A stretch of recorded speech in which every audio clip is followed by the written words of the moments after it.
أين يقع النادي الأهلي؟ في الجزيرة.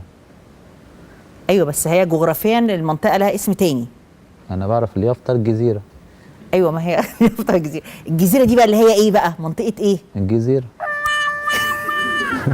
مثلا أنا في أوبر أكتب الجزيرة. مفيش حاجة كده في العنوان.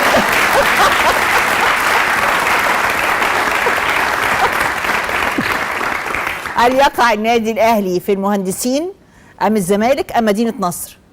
مدينة نصر. ما في نادي هناك اسمه النادي الأهلي صح في مدينة نصر. اللي أنت بتتدرب فيه. ما أنا بتمرن هنا وهنا. أنت بتتدرب فين؟ في الجزيرة.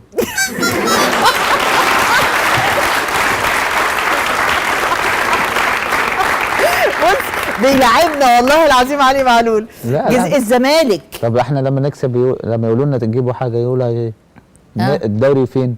ما هي جزيرة الزمالك، ما هي الزمالك دي في منطقة جزيرة. أنا بعرف دي جزيرة بعديها في يافطة 300 متر فيها الزمالك، دي الجزيرة ودي الزمالك. لا دي الزمالك اللي جواها النادي الأهلي.